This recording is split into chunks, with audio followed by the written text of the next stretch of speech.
오늘 우리에게 주시는 살아있고 항상 있는 하나님의 말씀은 요한복음 2장 1절로 12절입니다. 요한복음 1장 2장 1절로 12절 함께 읽도록 하겠습니다.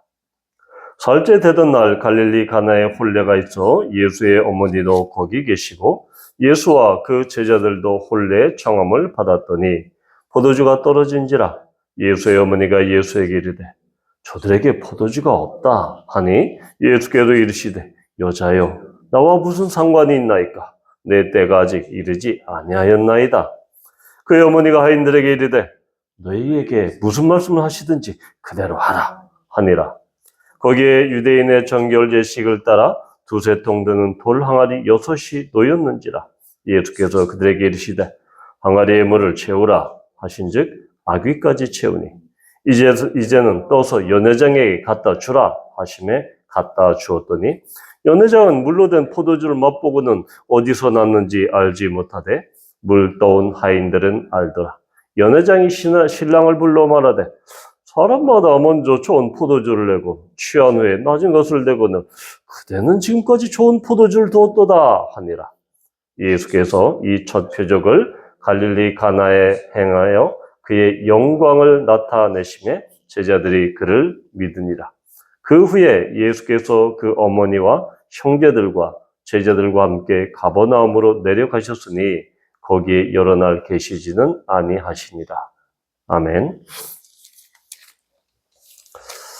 네, 오늘 가나의 혼인잔치, 물을 포도주로 변하게 하신 이 사건은 매우 유명한 이 사건입니다.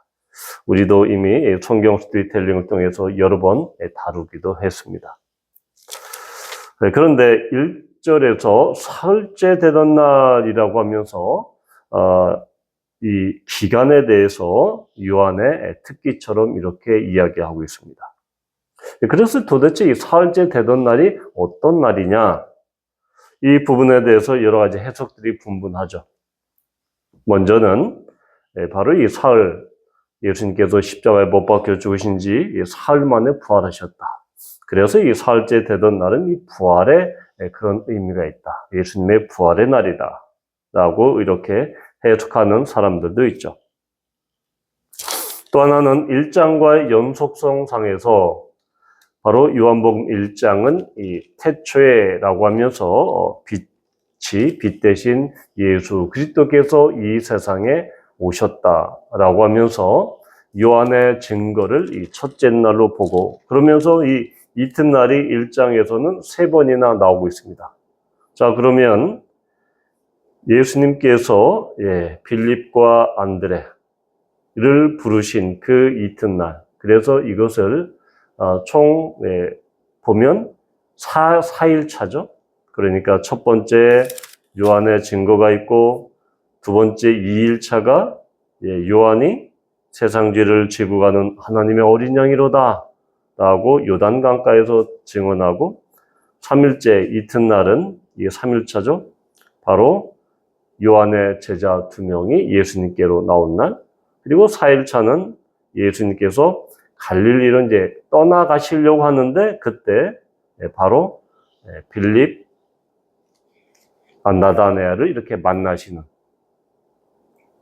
자, 그럼 5일차, 6일차는 어디 갔느냐?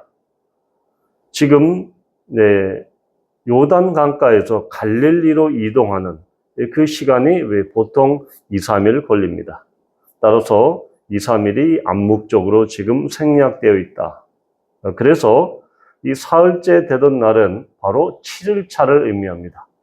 자, 7일차 성경 창세기 1장에서 보면 7일차는 바로 하나님께서 안식하시고 창조를 완성하신 날이다라는 것을 7일차로 이렇게 이야기합니다. 따라서 요한은 매우 의도적인 방식으로 지금 사흘째 되던 날, 이것은 바로 이 창조의 완성이 되는 창세기 1장에서 나오는 창조의 완성이 되는 그 7일차다라고 이렇게 이야기하고 있는 것이죠. 따라서 이것은 하나님께서 이 창조, 천지 창조를 하시고 쉬었던 그 안식일 날, 바로 예수 그리스도께서 새로운 창조를 시작하시는 그 시발점이 바로 가나의 혼인잔치다라는 것이죠. 그런데 예수님께서 공적인 사역을 시작하시는 첫 번째 그 사역으로 예수님은 이 혼례, 결혼식장의 이 혼례를 택하셨다라는 것은 매우 이 요한의 그 저작, 요한의 목적이 대단히 분명하다라는 것을 볼 수 있습니다. 대부분 이 공관복음에서는 이적, 기사 이런 것은 대부분 병을 고치거나 아니면 귀신을 쫓아내거나 하는 것을 통해서 예수 그리스도가 이 땅에 들여온 하나님 나라가 이제 시작이 되었고, 그 하나님 나라는 바로 사탄과의 이 대결을 통해서, 그리고 그것을 제압하는 것을 통해서 능력 있게 들어온다라는 것을 의미합니다. 그런데 요한복음은 특이하게도 가나의 혼인잔치라는 그 하나의 이벤트를 통해서 그 표적을 이야기합니다. 그래서 이 요한복음 1장에서 12장까지는 중요한 7개의 표적이 있습니다. 물론 이 표적이 기적적인 일이 16가지가 있지만 중요한 표적은 바로 7가지다라는 것을 이야기하죠. 그래서 이 표적, 세메이온, 이 헬라어로 세메이온이라는 11절에 나와 있는 이 표적, 이적이라고도 이렇게 주석이 달려 있죠. 이 표적을 통해서 요한은 7가지 표적을 통해서 예수 그리스도가 어떠한 분이신지 1장에 이미 여러 가지 명칭으로, 여러 가지 호칭으로 예수님을 만난 사람들의 그 증언이 나와 있고, 바로 그 표적을 통해서는 예수 그리스도의 정체성, 그리고 예수 그리스도가 이런 표적을 통해서 어떠한 것을 의도하고 어떤 메시지를 선포하고 있느냐. 그래서 이적 그 자체, 표적 그 자체에 대한 그 관심이 아니라 그 표적을 통해서 예수 그리스도가 어떤 분이신가를 나타나는 것에, 보여주는 것에 중점이 있다는 것입니다. 그렇다고 하면 가나의 혼인잔치를 통해서는 예수님은 도대체 어떠한 메시지, 자신을 어떠한 분으로 계시하고 계신가라는 것을 우리는 염두에 두어야 할 것입니다. 서두에 말씀드렸던 것처럼 사흘째 되던 날, 즉 이 창조의, 이 새로운 창조의 시작을 알리는 그 날에 예수님께서는 특이하게도 회당이 아니라, 성전이 아니라 바로 한 가정집을 찾아가십니다. 그것도 일상적인 혼례 현장, 결혼 잔치의 현장으로 찾아가시죠. 자, 이것은 매우 특별한 의미가 있습니다. 인간의, 사람들의 삶 가운데 우리 한국 사람들이 관혼상제라고 하듯이 이 결혼식은 대단히 인생에 있어서 중요한 의미이면서 매우 일상적인 하나의 삶의 현장입니다. 왜 이렇게 결혼식에 참여하셨을까? 결혼식에서 첫 번째 표적을 보이셨을까라는 것을 우리는 바로 앞에 있는 1장에 보면, 14절에 보면 말씀이 육신이 되어 우리 가운데 거하심에 우리가 그의 영광을 보니 아버지의 독생자의 영광이요 은혜와 진리가 충만하더라라는 이 구절이 있습니다. 바로 말씀이신 예수 그리스도가 육신의 형태로 육신을 덧입어서 이 땅에 오셨습니다. 이 땅에 거하셨다. 즉 이 땅에 장막을 치셨다. 그러니까 그 땅에 2000년 전에 팔레스타인 그 땅에 바로 사는 그 사람들과 몸을 부대껴 살아가셨다. 그리고 그들의 삶의 현장에 있으셨다. 이것은 하나님께서, 이 우주 만물을 창조하신 하나님께서 바로 이 땅에, 바로 이 인간의 역사에 바로 침입해 들어오시는, 완전히 들어오시는 그것을 의미하고, 그것도 인간들의 가장 일상적인 삶의 현장으로 들어오셔서 그 가운데 거하시고 그 가운데 장막을 치셔서 그들과 호흡하며 인간들과 함께 살아가시는 그 모습을 보여주고 있다라는 것입니다. 그래서 혼례잔치, 이 결혼식의 잔치에 주님께서 참여하고 계시다라는 것을 바로 1장의 14절의 그 말씀이 육신이 되어 나타나신 그 말씀을 이제는 그것을 직접 보여주고 계시다라는 의미에서 예수님은 혼례잔치에 참여하신 것이다 라는 것을 볼 수 있습니다. 그래서 새로운 창조가 시작이 됐다. 어제 나다나엘을 통해서 새로운 인간형을 제시하시고, 또한 51절에 보는 인자를 통해서 바로 새로운 성전을 제시하심으로 말미암아 이제 가나의 혼인잔치를 통해서는 이제 새로운 창조, 그래서 예수 그리스도가 새로운 창조가 되면 이러한 일들이 벌어질 거야 라고 지금 그 메시지를, 그 상징을 가나의 혼인잔치를 통해서 보여주고 계시다. 그러면 새로운 창조는 이전에 구약의 어떠한 이 창조와는 어떤 형식과 어떤 내용이 다른가라는 것을 우리는 살펴볼 필요가 있죠. 그래서 여기 보면 6절에 보면 유대인의 정결 예식에 사용하는 이 돌 항아리가 있습니다. 보통 이 토라의 모세 오경에 보면, 레위기에 보면 바로 이 토기, 이 진흙으로 만든 토기는 바로 이 부정을 탔을 때 그것은 깨뜨려 버려야 됩니다. 그런데 돌 항아리는 부정이 침입하지 못하기 때문에 바로 이 돌 항아리는 깨뜨릴 필요가 없죠. 그래도 계속해서 재사용이 가능하죠.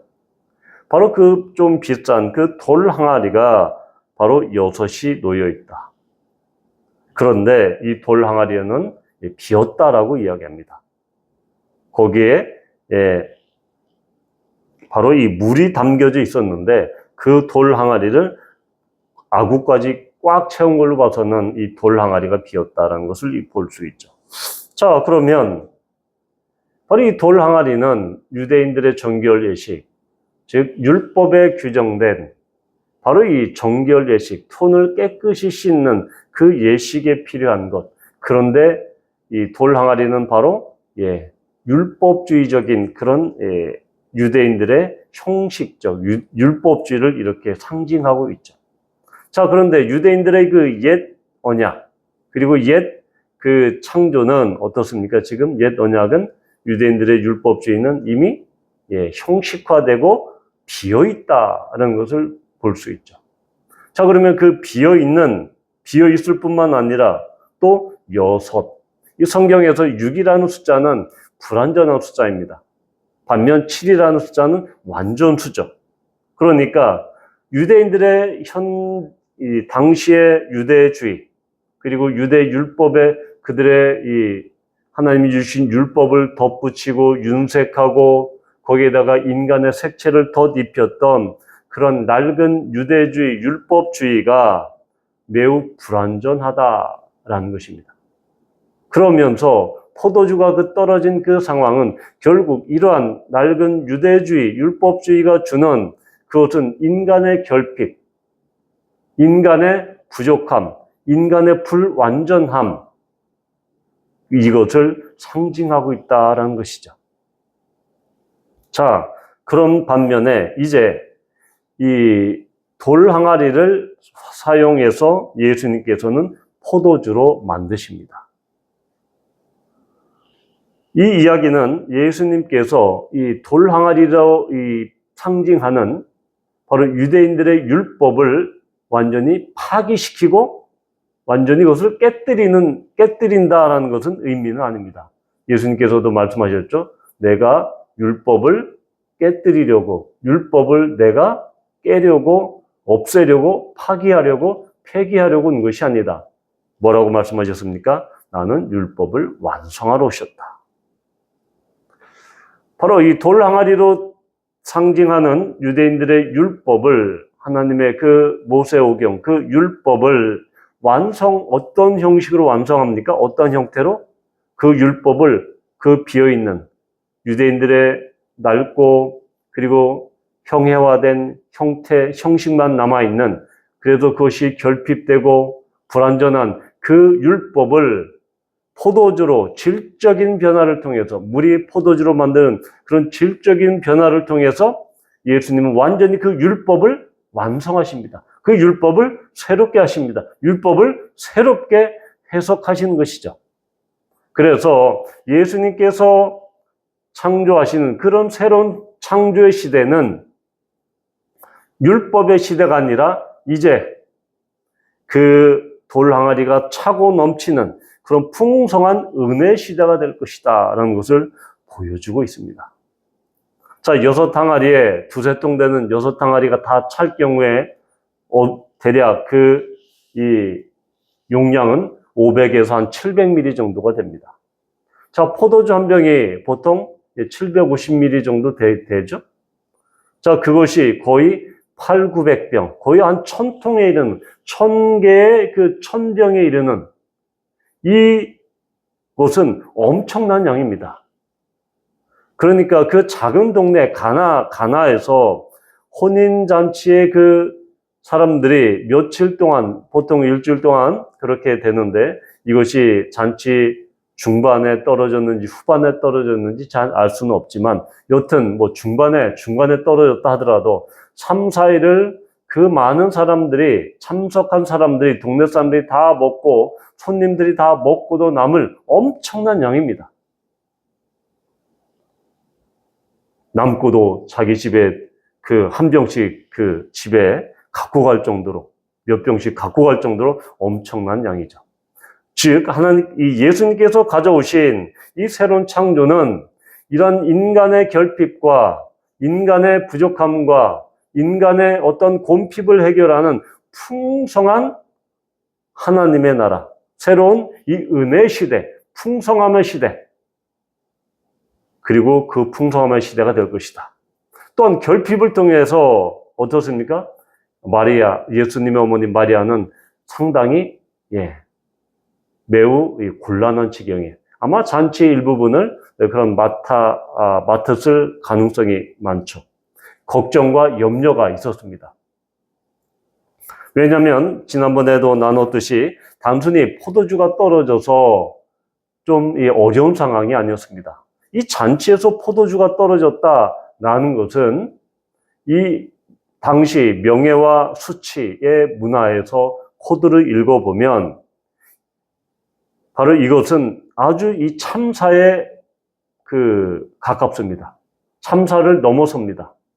왜냐하면 포도주가 떨어졌다라는 것은 바로 이 혼주의 경제적인 무능력이 드러나는 것입니다.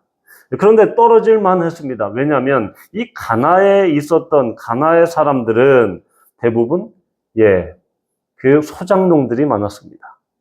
이 갈릴리 지역은 이 부재지주가 대부분 예루살렘에 살았고, 남의 땅을 빌어먹고 사는 그 소작농들이 많았고, 또한 그 인근에 있는 이 세포리스와 이 티베리우스 같은 그 대도시, 헤롯 안디바가 건설했던 그 대도시에 가서 건설직 일용 노동자를 하거나 아니면 농사를 짓고 있었던, 목축을 하고 있었던 매우 영세한, 매우 이 가난했던 소작농들이었습니다. 따라서 이들은 그러한 로마 정부의 매우 이 폭압적인 세금 정책으로 인해서 이들은 이 빚을 내기 일쑤였고 가난한 사람들이었기 때문에 풍부한 그런 포도주를 준비할 그런 경제적인 여력이 없었을 것입니다. 바로 이러한 그런 경제적인 여력도 없고, 또한 그러므로 말미암아 그들의 무능력이, 경제적 무능력이 드러날 것이고, 또 하나는 바로 이 손님을, 나그네를 환대하는 당시의 환대 문화의 관점에서 봐도 이들은 나그네를 환대하지 못하는, 접대하지 못하는 그러한 치명적인 이 실수를 저지르게 됩니다.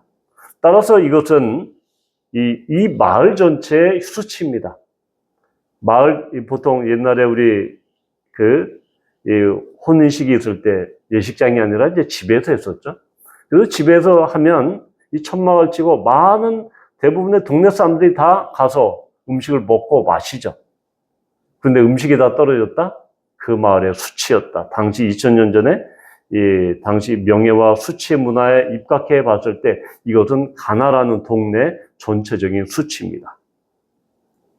따라서 이것은 이 결혼이 파국이 될 수 있는, 바로 파혼이 될 수 있는 그러한 치명적인 그러한 절체절명의 위기 상황이죠. 단순히 포도주가 떨어졌다라는 그 사건이 아닙니다. 그런데 바로 그런 불안과 어떤 이 수치스러운 그 상황, 절망적인 상황을 예수님께서는 기쁨의 상황으로 바꿔주십니다. 풍성함의 상황으로 바꿔주시죠. 이렇듯이 예수님께서 시작하는 새로운 창조는 바로 이 기쁨의 시대, 은혜 시대가 될 것이고, 풍성함, 차고 넘치는, 단순히 결핍을 채워주는 것이 아니라 차고 넘치는 풍성함의 시대가 될 것이다 라는 것을 가나의 혼인잔치 이야기는 우리에게 들려줍니다. 바로 이것을 통해서 우리는, 바로 예수님께서는 우리의 지극히 평범한 삶의 현장으로 들어오십니다. 예수님은 교회당에 계신 분이 아니십니다. 예수님은 우리 각 성도들의 삶에, 직장에, 그 일터에, 그 이웃에, 그 가정에 바로 오시는, 그래서 거기에서 우리의 필요들을, 결핍들을, 부족함들을 채워주시는데, 단순히 모자란 부분을, 결핍된 부분을 채워주시는 것이 아니라, 채워주실 뿐만 아니라 풍성하게, 차고 넘치도록 풍성하게 채워주시는 분이시다라는 것을 우리는 볼 수 있죠. 그렇다고 해서 예수 그리스도가, 예수님이 해결사가 아닙니다. 우리가 없는 부분, 우리가 결핍된 부분을 그냥 말만 하면, 기도만 하면 뚝딱 채워주시는 그런 해결사의 예수 그리스도가 아니라, 바로 예수 그리스도는 그 부족한 문제, 결핍된 문제를 해결해 주실 뿐만 아니라 이것을 기쁨으로, 그리고 풍성함으로, 부요함으로 채워주시는 그러한 능력의 하나님이시다라는 것을 우리는 볼 수 있습니다. 바로 요엘 예언자는 3장 18절에서 이렇게 이야기합니다. 그날에 산들이 단 포도주를 떨어뜨릴 것이며 작은 산들이 젖을 흘릴 것이며 유다 모든 시내가 물을 흘릴 것이며 여호와의 성전에서 샘이 흘러나와서 시딤 골짜기에 되리라. 그 날에, 즉 종말론적인 그 날에, 종말의 그 날에 바로 단 포도주를 떨어뜨릴 것이다. 그래서 이 예언서에서 이야기하는 이 포도주는 바로 무엇입니까? 바로 풍성함과 그러한 이 기쁨의 잔치를 상징하고 있다라고 볼 것입니다.